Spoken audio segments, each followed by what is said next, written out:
இங்கே கூடியிருக்கின்ற ஒவ்வொருவருடைய முகங்களிலும் நான் பார்ப்பது ஒரு மகிழ்ச்சி, பார்ப்பது ஒரு மலர்ச்சி. காரணம், பழையன கழிதலும் புதியன புகுதலும் தான் ஒரு மலர்ச்சியை உருவாக்கும். அதனால் பழையன கழிந்து புதியன புகுதல் என்பது இன்றைக்கு மகிழ்ச்சியை கொடுத்திருக்கிறது.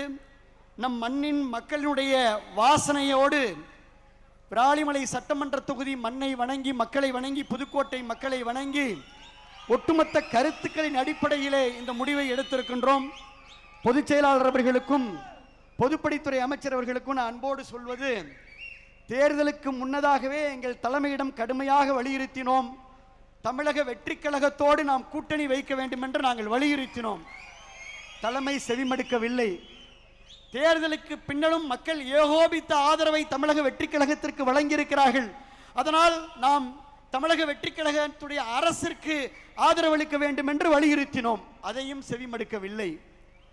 ஆனால் இதை செவிமடுக்காத அந்த தலைமை, தனிப்பட்ட ஒருவர், இயற்கைக்கு முரணாக எந்த திராவிட முன்னேற்ற கழகம் தீய சக்தி என்று புரட்சித் தலைவர் எம்ஜிஆர் சொன்னாரோ அந்த தீய சக்தியோடு கூட்டு வைத்து ஆட்சி அமைக்க முயன்றதிலே எங்களுக்கு உடன்பாடு இல்லை.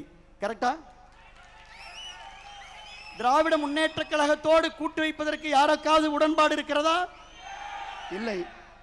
ஆகினாலே இயற்கையாக உணர்வுகளோடு மக்களுடைய கருத்துக்களை கேட்டு சரித்திரத்திலே நிலைத்துவிட்ட பேரறிஞர் அண்ணா அவர்கள் சொன்னது போல, எதிர்கொண்ட முதல் தேர்தலிலே ஒட்டுமொத்த இந்தியாவையும் திரும்பி பார்க்க வைத்து தமிழ்நாட்டின் அரசியல் திசையை தீர்மானித்து அண்டை மாநிலங்களை அதிர வைத்திருக்கும் மக்கள் விரும்பிய மாற்றத்தின் சக்தி நம்முடைய முதலமைச்சர் அவர்கள். தமிழ்நாடு அரசியல்ல சத்தமின்றி, அதாவது விசில் சத்தத்தை சத்தமின்றி, தமிழ்நாடு அரசியலில் சத்தமான விசில் சத்தத்தை சத்தமின்றி மௌன புரட்சியாக ஒரு மாபெரும் அரசியல் புரட்சியை நிகழ்த்தி இருக்கக்கூடிய முதலமைச்சர் நம்முடைய முதலமைச்சர் அவர்கள். தமிழ்நாட்டு மக்களை தன் நெஞ்சிலே குடி வைத்திருக்கும் ஒரு மகத்தான தலைவரை நாம் பெற்றிருக்கின்றோம். தமிழக வெற்றி கழக குடும்பத்திலே இன்றைக்கு நாங்கள் இணைத்துக் கொண்டிருக்கின்றோம். இன்றைக்கு தமிழ்நாட்டு மக்களின் கனவுக்கு ஒரு பாதை கிடைத்திருக்கிறது. எளிய மக்களின் குரலுக்கு செவிமடுக்க ஒரு இயக்கம் கிடைத்திருக்கிறது.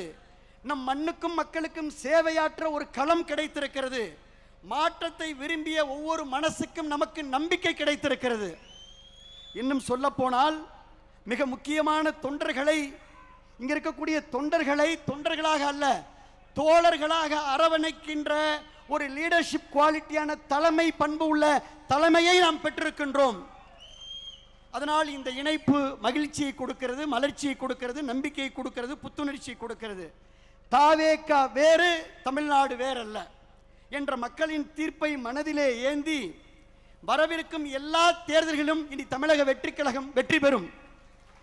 உறுதியான அந்த ஒற்றை தலைமையிலே நாம் பயணித்து வெற்றி வாகை சூடுவோம். உங்களுக்கு துணை நிற்போம், உழைப்போம். எங்கள் உள்ளமெல்லாம் நிறைந்திருக்கும் இந்த நல்லாட்சி தொடர்ந்திட உழைத்திடுவோம். ஒரே ஒரு தகவல், பொதுச் செயலாளர் அவர்களே, இங்கே நீங்கள் பார்ப்பது வெறும் ட்ரெய்லர். ஏன்னா நீங்க புதுக்கோட்டையை சென்னைக்கு வர சொல்லிட்டீங்க. 7 மணி நேரம் பயணித்து புதுக்கோட்டையும் திருச்சியும் தஞ்சையும் டெல்டாவும் பெரம்பலூரும் இன்னைக்கு நாகப்பட்டினமும் சிவகங்கையும் இன்னைக்கு இங்க வந்திருக்கு. இது வெறும் ட்ரெய்லர். நீங்கள் தலைமையிடம் அனுமதி வாங்கி கரூரும் சேர்த்து, அது எப்போது உடன்படுது சேர்த்து, மெயின் பிக்சரை டெல்டால காட்டுறோம். இது வெறும் ட்ரெய்லர்.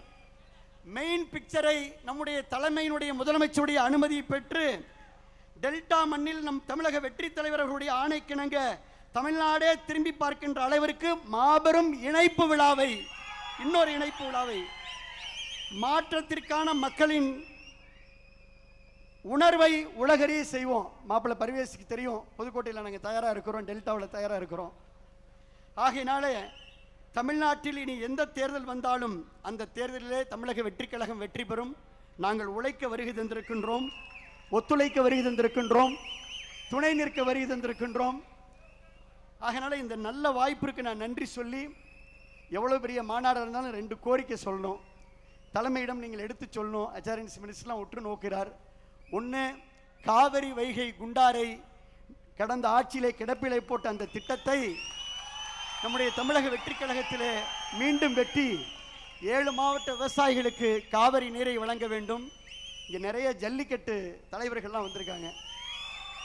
எங்களுடைய உயிர் ஜல்லிக்கட்டுக்கு நம்முடைய அரசு நிச்சயமா துணை நிற்கும் நம்புறோம். நீங்க பார்த்துக்குவீங்க, ஏற்கனவே சொல்லியிருக்கீங்க துணை நிற்க வேண்டும் என்று சொல்லி எங்களை இணைத்து கொண்டதற்கு எங்களுடைய மக்கள் சக்தி தலைவர் அவர்களுக்கு, தமிழக வெற்றி கழகத்துடைய தலைவர் மாண்புமிகு முதலமைச்சர் அவர்களுக்கும், வருகை தந்து எங்களை பெருமைப்படுத்தி ஊக்கப்படுத்தி உற்சாகப்படுத்திய பொதுச் செயலாளர் உள்ளிட்ட அனைத்து மாண்புமிகு அமைச்சர் பெருமக்கள் அத்துணை பேருக்கும், அனைத்து தமிழக வெற்றி கழகத்துடைய சட்டமன்ற உறுப்பினர் அத்துணை பேருக்கும், எங்களுடைய முன்னாள் அமைச்சர்கள், எங்களுடைய முன்னாள் சட்டமன்ற உறுப்பினர், ஒன்றிய செயலாளர், காலையில் 6:30 மணிக்கெல்லாம் அரங்கம் நிரம்பி வழிந்தது. இப்போ உங்களை பார்க்குற ஆர்வத்தில் தான் சேரை விட்டுட்டு வந்து முன்னாடி நின்றுட்டு இருக்கிறாங்க. ஆகினால என்னுடைய உரையை நேர காலம் கருதி தோடு முடித்து கொண்டு மீண்டும் ஒரு முறை நன்றி நன்றி நன்றி என்று விஜயபாஸ்கர் எம்ஆர் விஜயபாஸ்கர் சார்பில் விஜயபாஸ்கர் ஸ்கொயர் சார்பில் நன்றியை தெரிவித்துக் கொண்டு விடைபெற்றுக் கொள்கின்றோம். நன்றி, நன்றி கலந்த வணக்கம்.